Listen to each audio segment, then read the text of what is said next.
Saludos amigos de su programa Principalmente. En el día de hoy contamos con la presencia del profesor Claudio Steffen, con quien hablaremos varios temas relativos al proceso penal y particularmente a las medidas de coerción. Quédese con nosotros.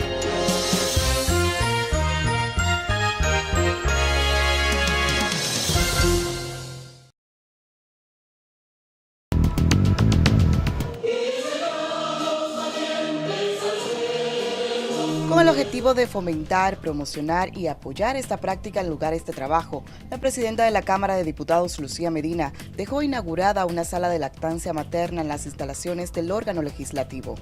La lactancia materna es la vía más importante mediante la cual el niño recibe el amor, el afecto y la seguridad que no solo favorecerá la relación madre-hijo, sino que también fortalece su autoestima, permitiendo de esta manera tener individuos fuertes y correctos desde el punto de vista social y psicológico. La unidad puesta a disposición de los empleados está capacitada y equipada debidamente para un gran número de madres en proceso de lactancia materna y cuenta con la supervisión del Ministerio de Salud Pública. Y hoy podemos ofrecerles a la Cámara de Diputados frente al país uno de los mejores edificios y espacios donde podemos dar con dignidad lo mejor que ha creado Dios, poder lactar a nuestros niños para que sean hombres fuertes en salud, pero también hombres y mujeres de bien. La presidenta Lucía Medina lo hizo posible. Tenía que ser una mujer que entendiera la importancia de eso. Así que gracias. La presidenta de la institución estuvo acompañada por los titulares de las comisiones permanentes de salud, equidad de género y niñez y adolescencia, además de los voceros y los diputados en general. De manera simultánea también se dejó inaugurada la cooperativa de la Cámara de Diputados, el almacén de la institución y la casa de descanso de guardias. Desde el 1989, Seaboard se convierte en la primera generadora privada de energía de República Dominicana. En el 2012, reemplaza sus unidades de generación por la unidad Estrella del Mar 2, que opera con gas natural como combustible, armonizando con el medio ambiente y poniéndose a la vanguardia en la producción de energía limpia. Seaboard, comprometidos con la satisfacción de sus clientes, el desarrollo nacional y el medio ambiente.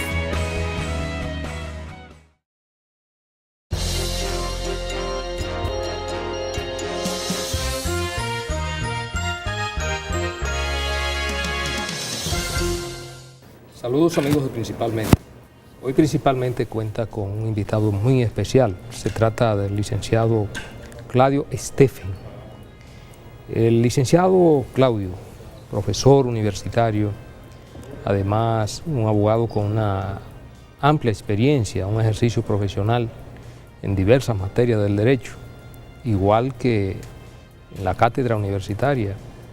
La cátedra universitaria, el profesor Claudio se destaca por impartir docencia de derecho procesal civil, derecho procesal penal y otras áreas importantísimas del derecho.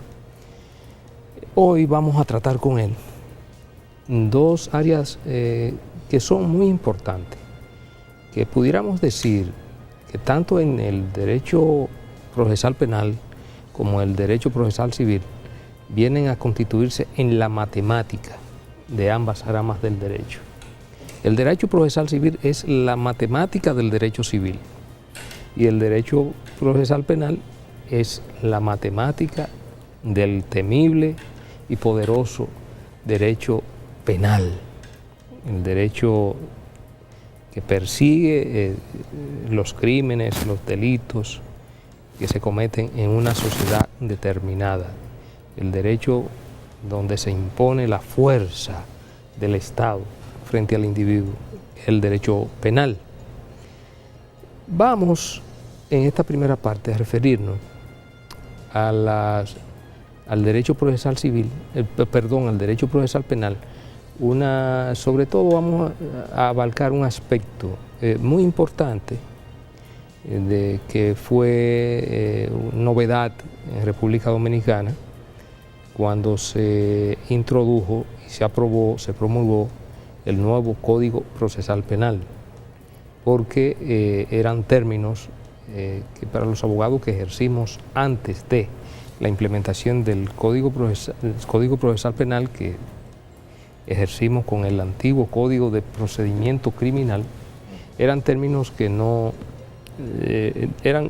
se utilizaban realmente, porque el viejo Código de Procedimiento Criminal es una implantación del viejo también Código de Procedimiento Criminal francés.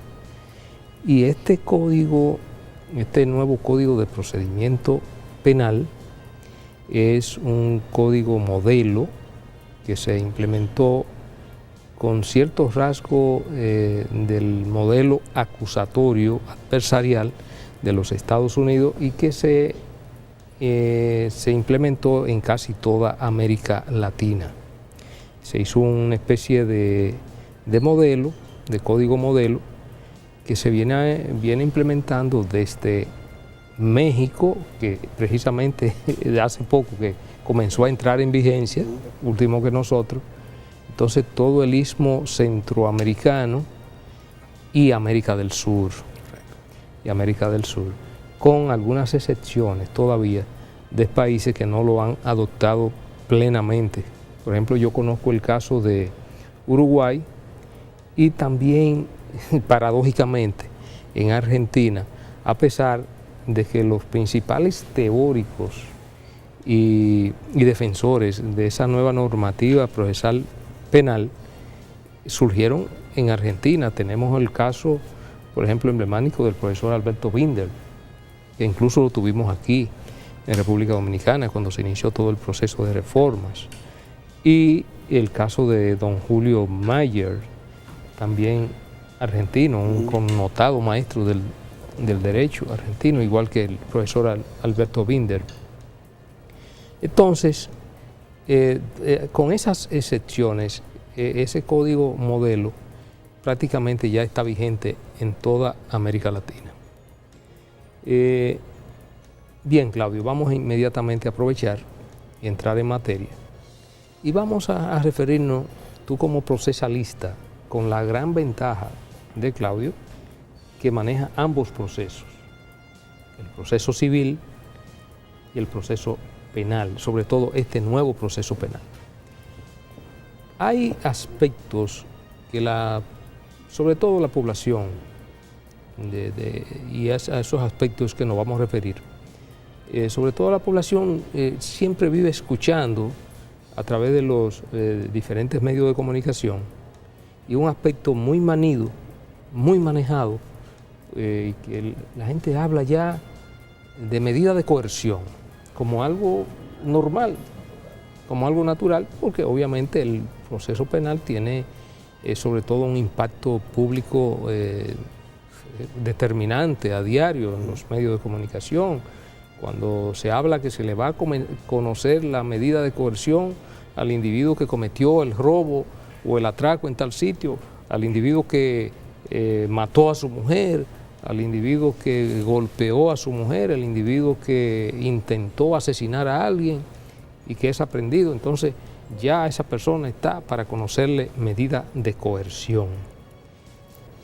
Vamos a explicarle a la ciudadanía y al amplio público de televidentes principalmente, que trasciende la frontera de República Dominicana, porque este programa incluso tiene una gran teleaudiencia en todo Estados Unidos, en América Central, América del Sur y hasta en Europa.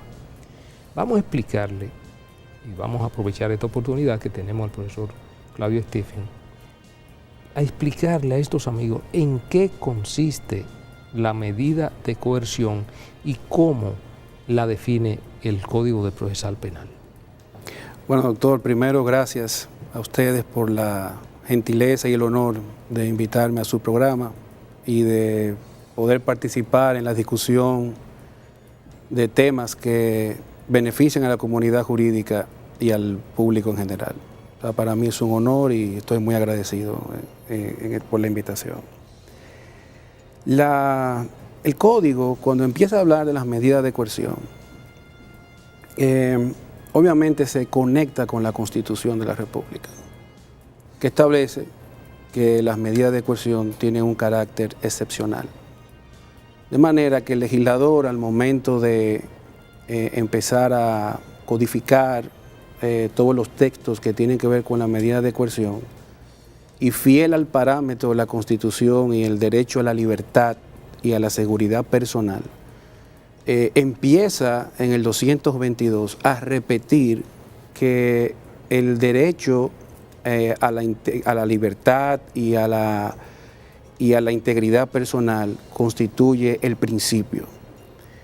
Y que en caso de que se aplique alguna medida restrictiva o privativa del derecho de libertad sobre un imputado, tiene también que contar con un nivel de proporcionalidad, de manera que sirva solamente para asegurar el peligro del que se pretende resguardar. Así empieza el Código Procesal Penal. Y ni hablar de los principios del Estatuto de Libertad que establece el artículo 15 también. En ese sentido, para hablar de medida de coerción hay que entender la finalidad del proceso penal, que es la averiguación de la verdad y que en su caso de descubrirse algún tipo de responsabilidad penal, se proceda a aplicar la medida que dicte la ley de fondo, por llamarle de alguna manera. Para averiguar la verdad, el Estado, el Ministerio Público, necesita realizar una investigación que sea eficaz, una investigación que sea objetiva, que permita reunir los elementos de prueba suficientes, y también el proceso necesita contar con la presencia del imputado, porque, como sabemos, es imposible juzgar a una persona en su ausencia, de manera que ya sea que la investigación no pueda ser eficaz porque hay un entorpecimiento de ella, entiéndase destrucción de prueba, ocultación de prueba, amenaza a testigos, amenaza a víctimas, o un imputado que se fugue, eluda el proceso penal, lleva a una frustración.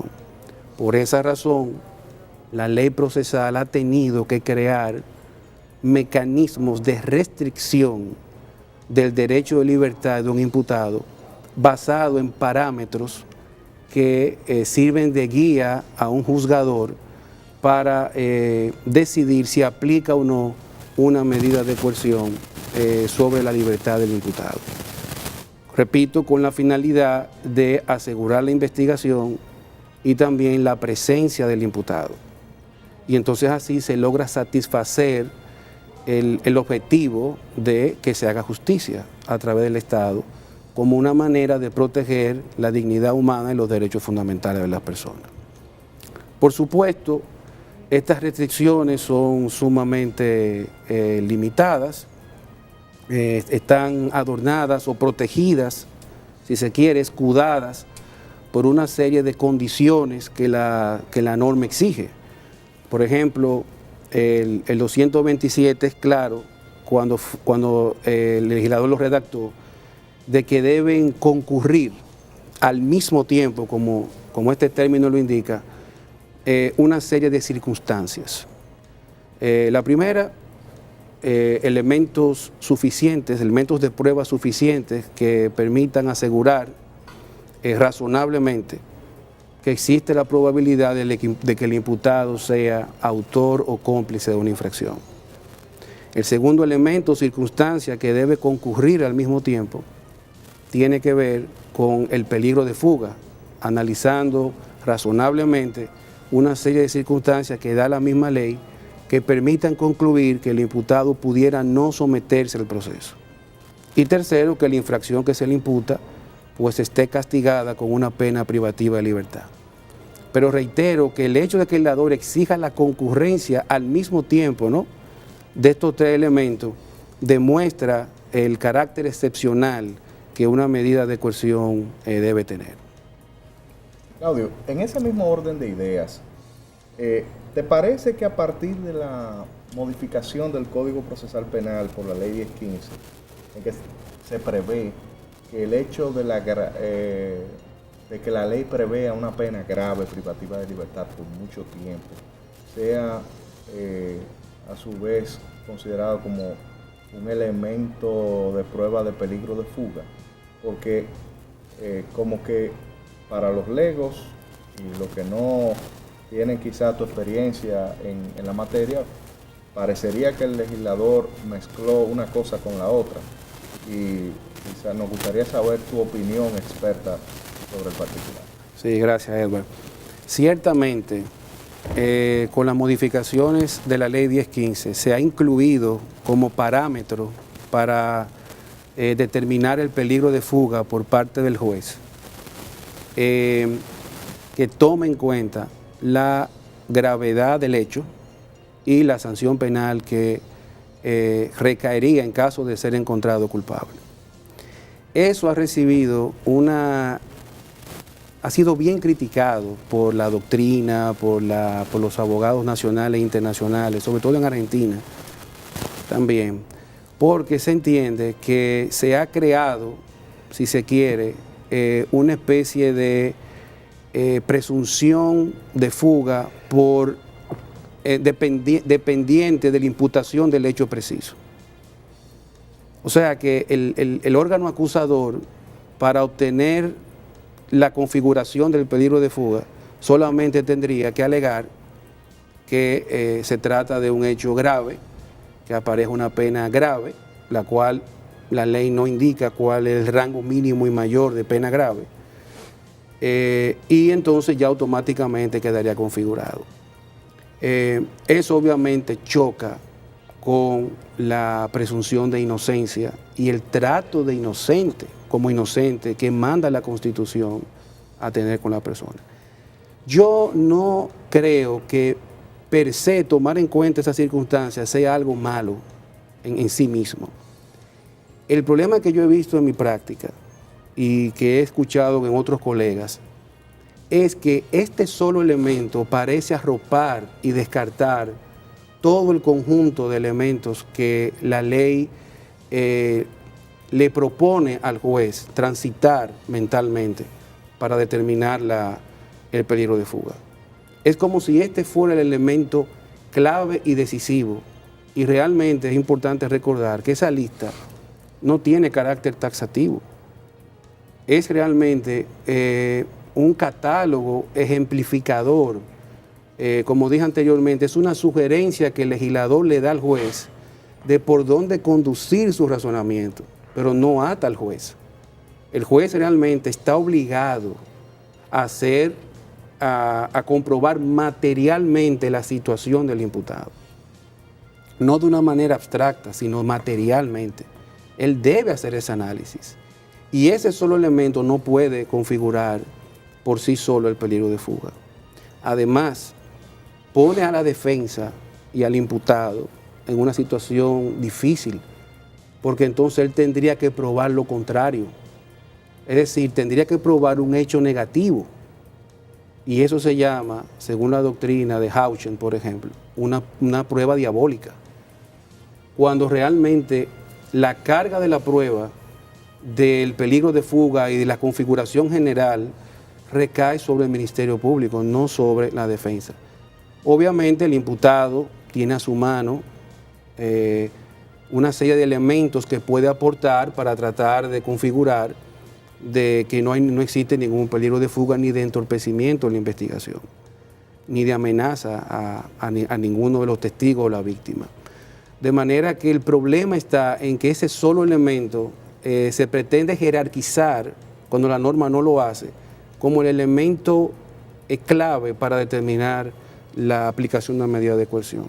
Y ahí es que está nuestra crítica. Le da un carácter iuris et de iure a la gravedad del hecho y la pena que se podría conllevar. Entonces, en resumen, sería, según tu criterio, bastaría con que el Ministerio Público se concentre en acusar de un hecho que conlleve una pena muy larga y que él afirme que es muy grave, muy gravoso para la sociedad y para una víctima, para que prescinda de tener que esforzarse en demostrar la concurrencia de otros elementos. Eso es lo que tú has querido decir. Así es, y lamentablemente una parte de la judicatura no aplica esa interpretación de esa manera, interpreta la norma de esa manera, de que la gravedad del hecho es suficiente.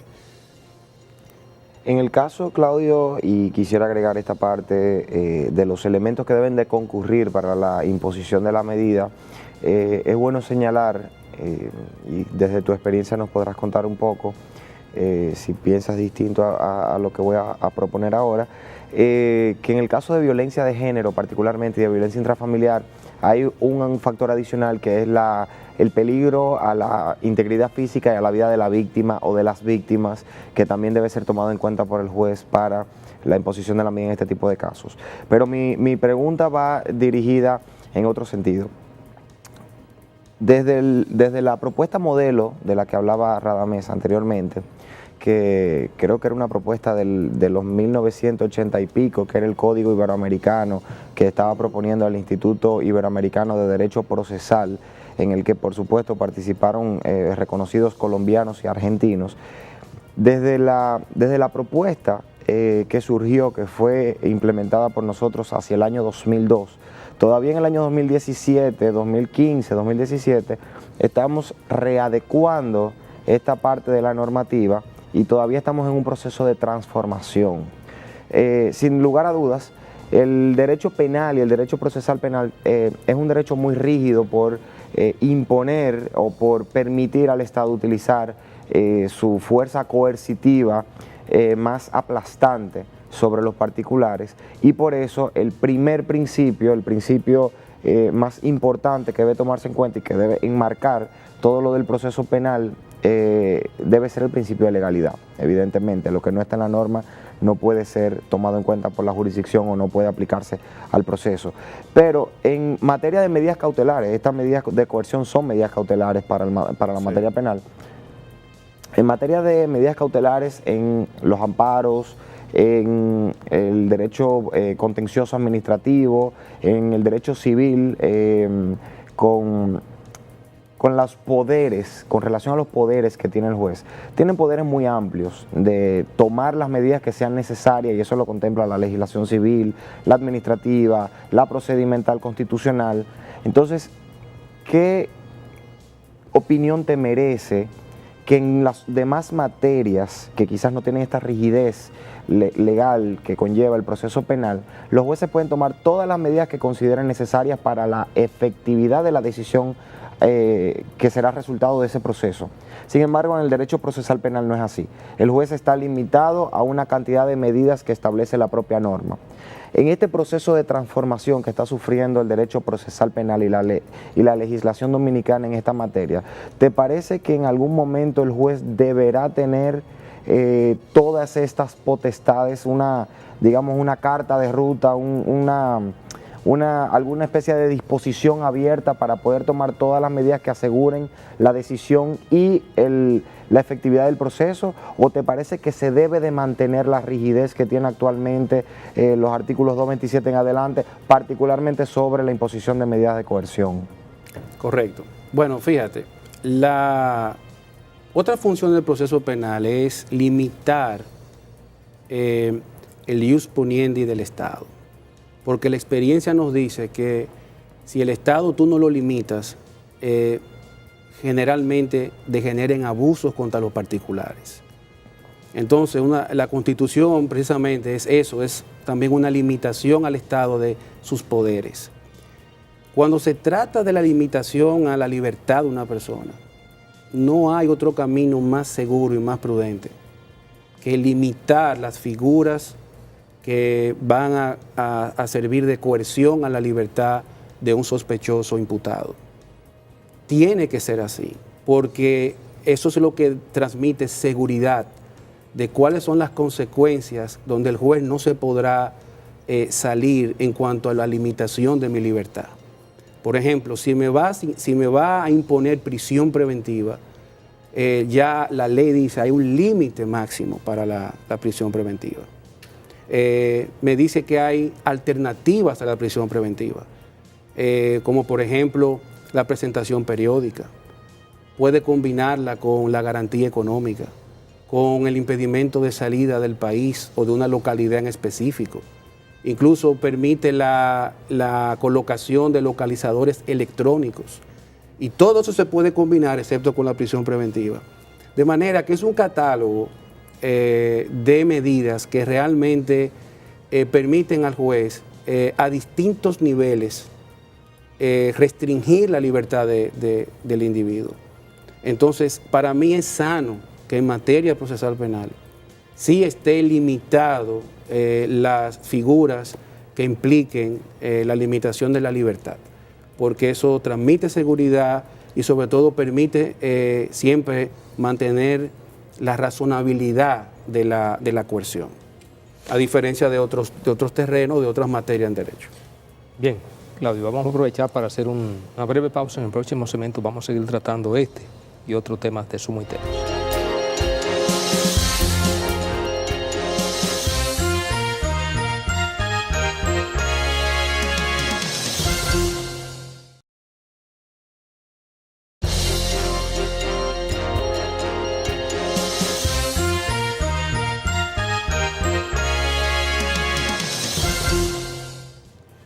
Seguimos, amigos, principalmente hoy con la presencia del profesor Claudio Estefan. Bien, profe, mire, la verdad es que el tema, no solamente porque es un tema de actualidad permanente, el tema de las medidas de coerción, es un tema que no sale de los medios por diferentes circunstancias, diferentes casos que se presentan, la mayoría, sobre todo los casos sonoros de crímenes y delitos que van a los tribunales. Siempre los medios de comunicación se nutren como medio para información, para noticias. El populismo penal, muy en boga, no solo en República Dominicana, sino prácticamente en toda América Latina, no así en los Estados Unidos, donde las instituciones son muy fuertes. Y yo creo que nosotros conversábamos fuera de cámara, que en Estados Unidos hay individuos que se le acusa de cometer crímenes de sangre. Bueno, a un fulano que prácticamente con todas las evidencias se le acusa de haber matado o asesinado a una persona, si esa persona tiene suficiente arraigo, tanto económico como social, solicita una fianza y difícilmente se la denieguen en Estados Unidos, una fianza. A veces, como en el código nuestro, le ponen otro tipo de medidas alternativas. Yo veo que en los Estados Unidos es de uso prácticamente común el asunto de los localizadores electrónicos. Sí. Los localizadores electrónicos, a muchas personas se lo colocan acusadas de crímenes y eso. Obviamente, todas estas medidas alternativas a la prisión se mantienen hasta tanto se conozca un juicio de fondo. Si esa persona resulta culpable, bueno, pues va a prisión, pero por lo menos todo ese tiempo en que transcurre el juicio lo espera en libertad. Y si resulta también absuelto, bueno, pues esa persona no tuvo una prisión antedatada. Correcto. Que se da con mucha frecuencia. A veces hay personas que están 10 años, hasta 15 años en prisión y resultan inocentes. Obviamente en los Estados Unidos esa persona inmediatamente demanda al Estado y es correspondido por el Estado. Pero nosotros que todavía tenemos instituciones débiles, una persona que es acusada de cometer determinado tipo de crimen, que se le conoce una medida de coerción, que aquí generalmente, y tú lo explicabas, Claudio, la más cómoda y la que resulta más cómoda tanto para el fiscal como el juez por el asunto del populismo penal, sí, es la prisión. Sí. A ningún juez ni a ningún fiscal lo van a criticar porque pida prisión preventiva, el fiscal porque pida prisión preventiva y al juez porque la dé. Por eso no votan. Por eso ni no te hay votan problema. Y no tiene ningún problema. Te pueden criticar si eres el juez, si tú das presentación periódica, incluso que es un tanto gravosa lo de la fianza, ¿no? Después de la prisión preventiva viene la prisión domiciliaria, después de la prisión domiciliaria viene la fianza y la garantía económica, y luego viene entonces la presentación periódica, impedimento de salida, etcétera. Pero, y el asunto de los localizadores electrónicos. Entonces, ya se ha ido formando esa cultura que es parte del populismo penal. Y personas con suficientes arraigos, personas que a todas luces no representan ningún tipo de peligro para la sociedad, pero que tampoco se van a fugar. Y que en última instancia, si tú quieres complacer parte del populismo penal, tú le puedes dar incluso prisión domiciliaria. Tú le quieres restringir la libertad. Y sobre todo en el caso muy particular nuestro, donde tenemos cárceles sobrepobladas, a pesar de los esfuerzos que se han realizado, ¿no? Se han hecho grandes esfuerzos construyendo nuevas cárceles, construyendo nuevos centros, pero aún así, con el mismo crecimiento de la población, pues también eso genera proporcionalmente, se expresa con el crecimiento de las cárceles, obviamente porque aumenta la cantidad de delitos, etcétera, etcétera.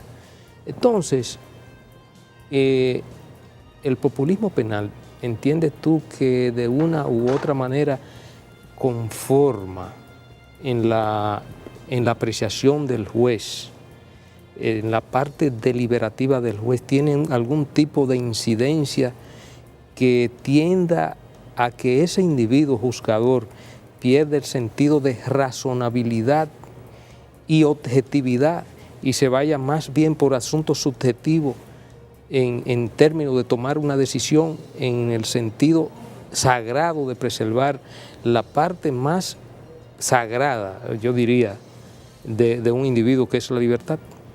Indudablemente, doctor. El populismo penal en República Dominicana ha calado más de lo que mucha gente se imagina.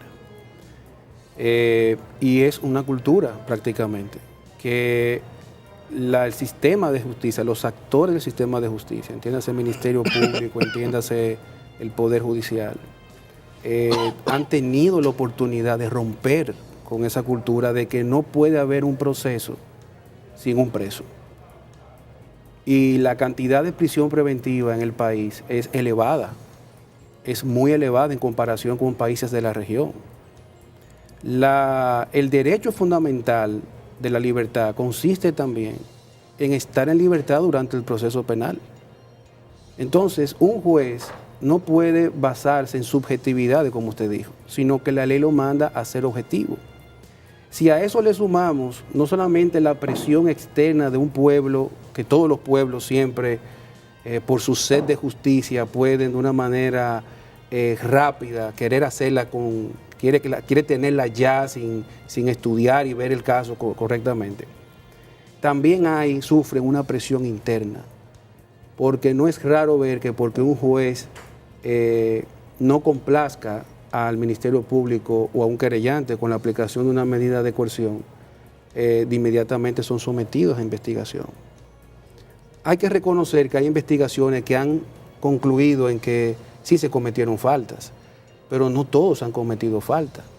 Y en ese sentido, los jueces se pueden ver amenazados en su independencia, en su integridad, de que dependiendo la materia de delitos de sangre, delitos de corrupción o delitos graves, pues no se atrevan a rechazar la petición de prisión preventiva que le haga el Ministerio Público.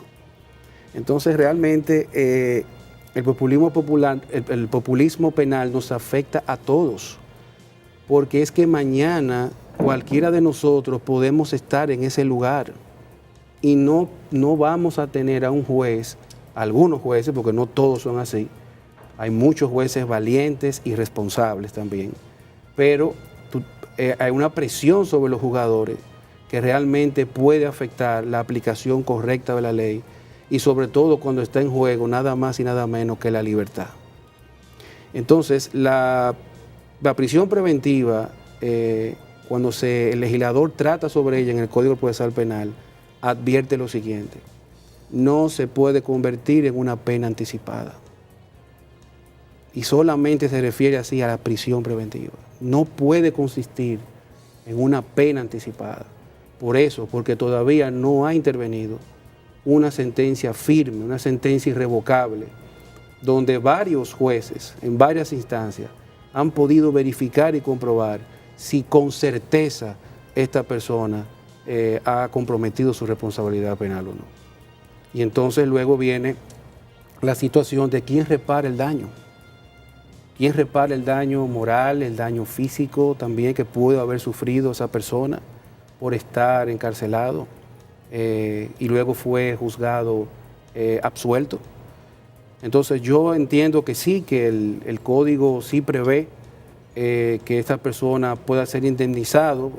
Solamente lo he visto en el caso del recurso de revisión penal, cuando se demuestra que el hecho no ocurrió por una serie de circunstancias, que la persona no es culpable del hecho, sino otra.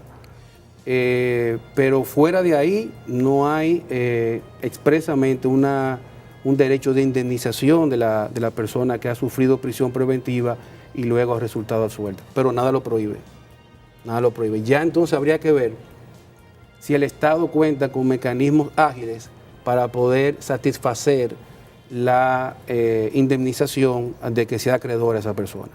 Ya ese es otro punto que habría que ver, porque entiendo que eso tendría que estar contemplado en el presupuesto nacional. Esa partida para poder el Estado desembolsar ese dinero. Producir esa indemnización. Esa indemnización. O sea que el caso se puede complicar aún más. A menos que se cree un fondo de indemnización por errores judiciales, que puede ocurrir. Bien, Claudio, yo soy un fanático de las películas norteamericanas que presentan procesos penales. Y he apreciado una correspondencia entre lo que ocurre en esas películas y lo que tenemos en la norma dominicana. Te pongo dos ejemplos bien fáciles. Uno de ellos es cuando se requiere una orden de arresto, una orden de registro de personas. Una de las cosas que salen a relucir es si hay o no una causa probable. Correcto. Y el juez tiene que motivar muy bien por qué él entiende que existe con una causa probable que motiva que esa persona sea investigada o sea arrestada, ¿verdad? O allanada. O allanada. Otro caso que me llama la atención es el peligro de fuga. Y es que en esas películas veo que pasa todo lo contrario a lo que ocurre al respecto con nuestras audiencias de medida de coerción. Y es que aquí vemos que las personas quieren probar su arraigo con sus saberes patrimoniales. Mientras que en esas películas veo que normalmente se dice que hay peligro de fuga cuando la persona dispone de los medios materiales para abandonar la jurisdicción y establecerse donde quiera.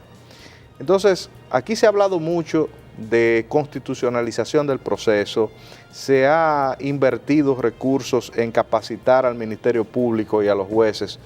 Sin embargo, estos son temas que normalmente brillan por su ausencia en las motivaciones que vemos en las resoluciones. ¿Qué opinión te merece esta situación? Es que nuestra normativa definitivamente no está conectada, como es mi impresión, a lo que sucede en esa gran nación del norte que nos presenta en estas obras cinematográficas esos escenarios, o es que no ha calado en nuestro quehacer judicial esa preocupación de motivar en base a esos parámetros? Mira, excelente.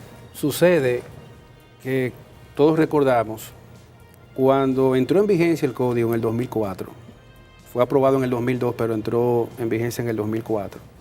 Muchas voces dijeron que ese proceso penal garantista nos iba a quedar grande por lo avanzado, lo protector que era de los derechos del imputado, y que la cultura no lo iba a recibir bien, dominicana, porque estábamos desde el nacimiento de la nación, estábamos con otro sistema procesal, como usted muy bien hablaba, doctor Jiménez.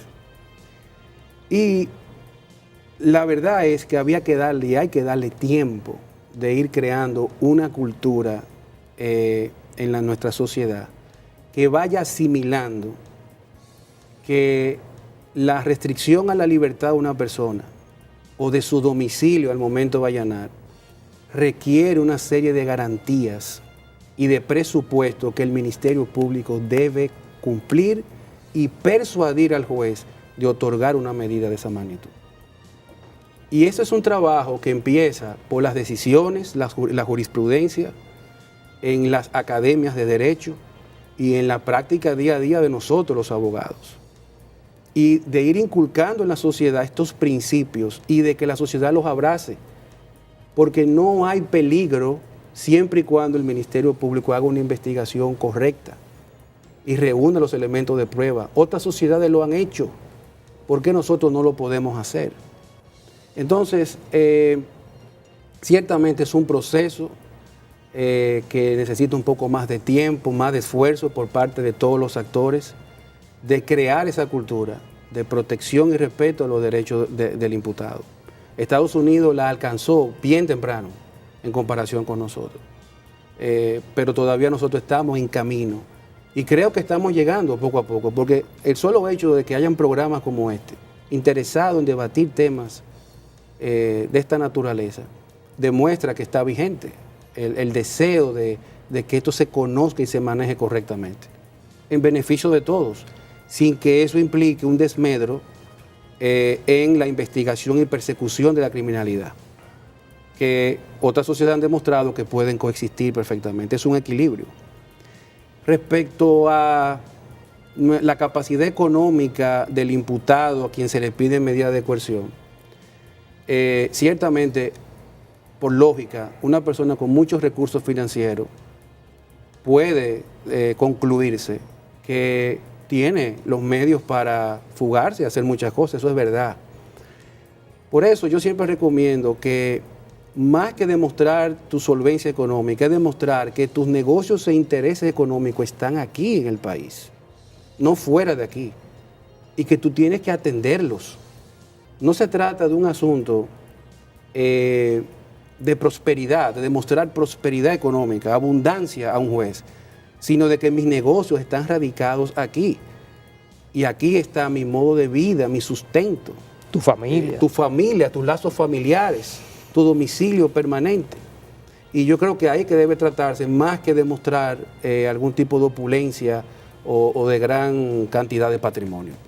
Profesor, con relación al punto que tocaron anteriormente sobre la reparación al daño de un particular ocasionada o producida en ocasión de una irregular o desmedida actividad judicial por parte del Estado. Sí. Yo creo que aunque la norma penal no lo contemple, las normas de derecho administrativo que crean esas figuras de responsabilidad patrimonial del Estado, responsabilidad del funcionario público por ejercicio irregular de sus atribuciones o de sus competencias, creo que pueden dar pie a eso. Y no me atrevería, ya eso sería cuestión de un programa entero, pero no me atrevería a cuestionar la capacidad del particular de reclamarle al Estado por la ausencia de un fondo especial o de alguna contemplación en el presupuesto vigente del Estado, sino que podría tomarse una decisión en contra del Estado para reparar ese particular en un supuesto cualquiera y como mucho aguardar a que se apruebe el siguiente presupuesto y que el tribunal quizás ordene que en la ley de presupuesto del año siguiente se contemple la partida especialmente para esa persona que ha sido perjudicada. Puede ser una solución, pero me parece que el ordenamiento dominicano sí tiene las herramientas para que eso se haga. Lo que sí habría es que tomar un poco de conciencia desde la judicatura para poder llegar a ese nivel de salvaguarda de derechos en nuestro ordenamiento. Con relación a la responsabilidad que tiene el juez, el tribunal, para no dictar alegremente prisión preventiva para cualquier imputado, sea por un tema de peligrosidad o porque se reúne uno de 3 factores de los que deben de concurrir para hacerlo. Yo creo que es una responsabilidad compartida que inicia en el Ministerio Público y que cuando no es asumida por el Ministerio Público, que irrazonablemente o por un tema de estadística y no de aplicación correcta del derecho, piden prisión preventiva todo el tiempo para poder seguir sumando puntos en su récord personal, el juez viene a simplemente endosar esa petición. Entonces hay una responsabilidad conjunta de los 2 órganos, pero en principio el representante del Estado en ese proceso es el Ministerio Público y es quien primero como aplicador de la ley debe de razonar si corresponde o no corresponde la solicitud de una prisión preventiva en contra de ese o de esos imputados.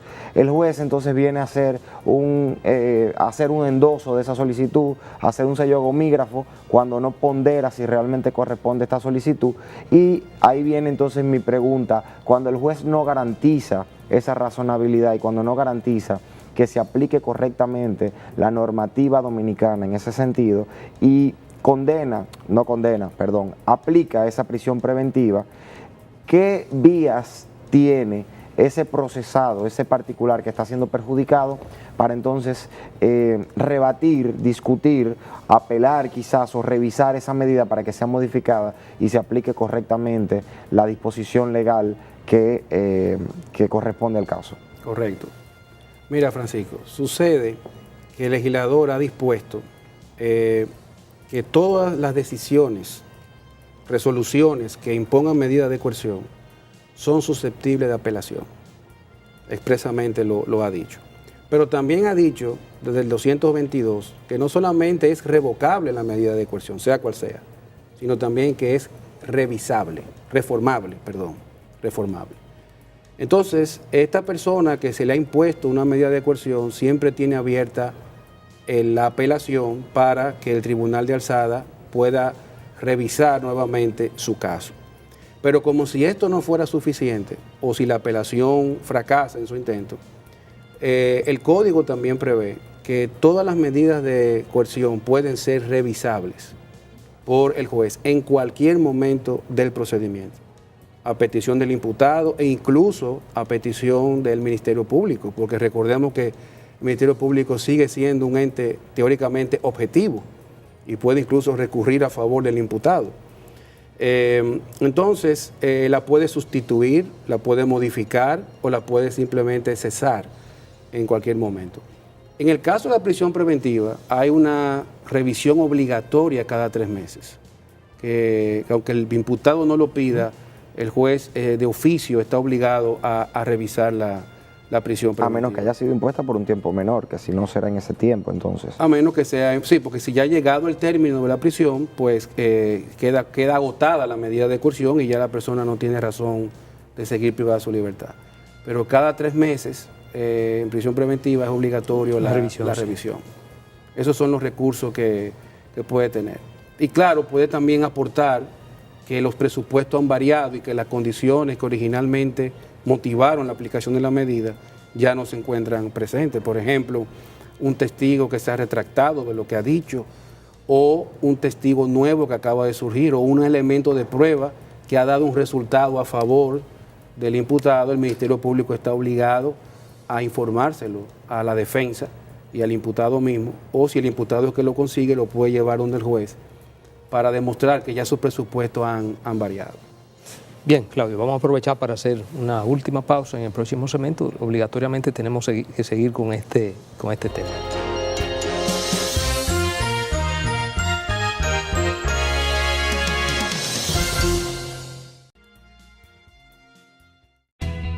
Desde el 1989, Seaboard se convierte en la primera generadora privada de energía de República Dominicana.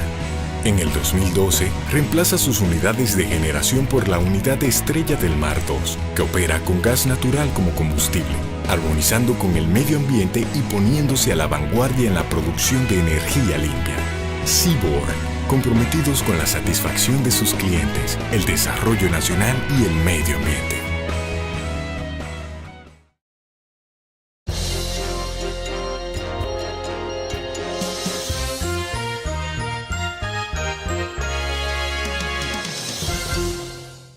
Seguimos, amigos, principalmente hoy con la presencia del profesor Claudio Estefan. Bien, Claudio, habíamos dicho al principio del programa, fuera de cámara, que este programa lo íbamos a dividir en dos de las ramas que maneja Claudio, el derecho procesal penal, el derecho procesal civil, pero evidentemente que no nos dio el tiempo para abarcar el procesal civil, que es un tema interesantísimo. Y aprovechamos inmediatamente para emplazar al profesor Claudio para que en una próxima ocasión vuelva principalmente, entonces sí abordemos el derecho procesal civil. Encantado. Claudio, es lo que digo, este es un tema interesantísimo y no solamente un programa bastaría para abordarlo, solamente este aspecto de la medida de coerción. Hay una parte interesante y que nos llama la atención, que tiene que ver con los actores, sobre todo los jueces que intervienen en el conocimiento de determinado proceso. Un juez que conoce una medida de coerción, acorde con lo que establece el artículo 78.6, estaría inhabilitado, por ejemplo, para convertirse en juez de control, sí, para conocer la instrucción del proceso. Si cualquiera de las partes, y sobre todo lo que representa el imputado, dice no, nosotros vamos a recusar a ese juez porque ese juez me le dio prisión preventiva a mi cliente. Es una razón suficiente para inhibición y para recusación. Claro. Pero lo mismo puede ocurrir que ese imputado recurra esa decisión de ese juez y eso vaya a un órgano colegiado a conocer la apelación a la cual tú te referiste, sí, que siempre es un derecho que tiene el imputado a recurrir en apelación o también en revisión. Y la revisión, tal y como tú lo planteabas, puede ser conocida en cualquier momento y a petición de cualquiera de las partes. Y el imputado tiene derecho a solicitarla en cualquier momento. Incluso alegando que ninguno de los presupuestos que presentó el Ministerio Público o parte de los presupuestos que presentó el Ministerio Público no tienen razón de ser, porque él demuestra que eso no es así. Dice, esto es una razón para yo pedir una revisión y que esa medida me sea variada. Eso es en el caso del imputado. Sí. Pero ese órgano colegiado, en el caso de la apelación, que conocería de ese recurso, no importa la decisión que tome, sea de variar la decisión del primer juez que la adoptó, a ver si el juez dio prisión preventiva y el órgano colegiado entiende, no, esto fue excesivo, yo lo que voy a hacer es que le voy a dar una garantía económica a ese imputado. Pero sucede que finalmente ese mismo órgano colegiado es después, en el futuro, le tocaría conocer, sí, sea el fondo o cualquier otra medida, también esos jueces que participaron quedan inhabilitados al tenor de lo que establece el artículo 78 del Código Procesal Penal. Es una situación un tanto delicada y hablando también fuera de cámara con el profesor Eduardo Vera, decía que en otras jurisdicciones se daban situaciones muy particulares en las que el mismo juez que conocía la medida de coerción también instruía el proceso. Sí. Algo sui generis ha sucedido. No sé realmente, pero la verdad que están todas las causales para un proceso de inhibición o de recusación. Yo estoy completamente de acuerdo con usted porque hace todo el sentido del mundo. Lo ideal es tú tener a un juzgador que no conozca absolutamente nada del proceso, ni a favor ni en contra de ninguna de las partes. Es un libro en blanco que se va a nutrir por primera vez de los elementos de prueba y los argumentos que las partes lo apoderen y le den a conocer. Ciertamente, cuando un juez ha intervenido en una revisión de medida, no puede de ninguna manera también, cuando me refiero a un tribunal de alzada, no puede conocer la apelación del fondo. ¿Por qué? Porque si bien en la medida de coerción no se conoce a profundidad la imputación, pero sí hay un juicio de probabilidad que implica tomar conocimiento de los elementos de prueba. Recordemos, no solamente se trata de peligro de fuga, se trata también de configurar el elemento número 1 del 227, elementos de prueba suficientes que aseguren que razonablemente, que con probabilidad la persona es autor o cómplice. Entonces ya ese es un juez que de alguna manera, si se me permite usar el término, está contaminado con conocimientos que realmente debió tenerlo a la mano por primera vez cuando vaya a conocer la apelación. Y yo me lo pongo más extenso. Imagínense el caso de un imputado con jurisdicción privilegiada. Se nombra un juez de ejecución, un juez de la instrucción especial. Eligen a uno de los jueces de la Suprema. Solicitan medida de coerción. La impone. Cuando se apele, porque se apela, lo conoce la Sala Penal de la Suprema. Pero si finalmente se presenta acusación y se dicta auto de apertura a juicio, ya los jueces de la Sala Penal que conocieron la apelación de la medida no pueden participar en el juicio. Entonces habría que traer a jueces de corte, de apelación, pero no hay otra solución. Hasta ahí llega el extremo de que un juez que ya ha tocado un expediente ya no puede volverlo a decidir en ningún otro aspecto. Así es.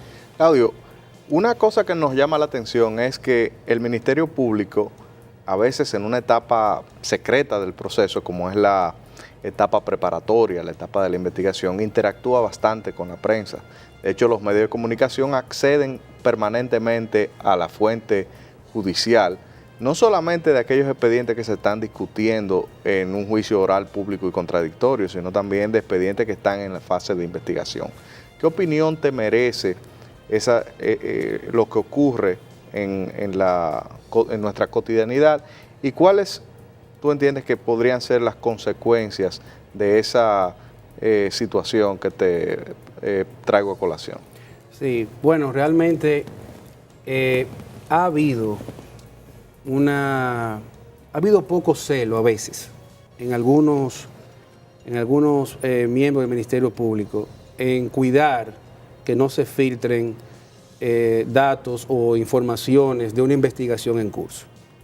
El proceso, como tú muy bien dices, no es abierto para los terceros, pero sí para las partes solamente, que pueden tomar conocimiento del mismo, a menos que haya una reserva de pruebas por razones de garantizar el éxito de la investigación, que es otro tema de discusión.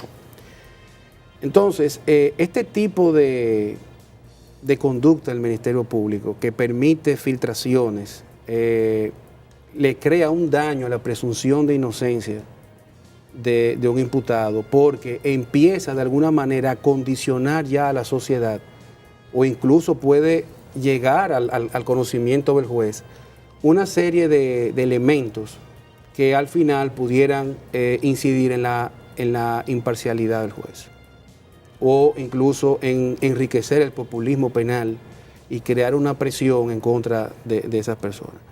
Yo creo que por esa razón las medidas de coerción generalmente se conocen a puertas cerradas para garantizar que en una etapa tan temprana del proceso no salgan a la luz, al público, una serie de elementos que pudieran perjudicarle eventualmente. Porque esta persona, aún se le impongan medidas, teóricamente es perfectamente posible que el Ministerio Público dicte un archivo a su favor y no presente acusación en su contra, a pesar de que solicitó medidas. ¿Por qué? Porque él está todavía investigando. Entonces realmente creo que las consecuencias, algunos dicen que es la nulidad del proceso completo, porque llegan ya a un proceso donde el pueblo, el público, ya ha concebido su culpabilidad y eso le afecta a su imagen y su presunción de inocencia. Creo yo que esas consecuencias de la nulidad del proceso se pueden producir en nuestra jurisprudencia. Yo lo dudo mucho, porque es un precio muy alto que se pagaría, pero entiendo, la consecuencia natural que debe ocurrir cuando hay filtraciones de esa naturaleza. Bueno, yo comparto plenamente, Claudio, tu criterio, en el sentido de que a veces la publicidad, sobre todo en un proceso que está en etapa de investigación, afecta, ¿no?, tanto la propia investigación como la integridad misma de las personas que están envueltas en esa investigación. Y yo creo que pudiera ser causa de nulidad del proceso completo. Correcto. Lamentablemente el tiempo en televisión es un tirano y hemos llegado ya al final con la reiteración del emplazamiento a Claudio, porque tenemos que seguir hablando de otro proceso tan importante como el proceso penal, que es el procedimiento civil. Muchas gracias.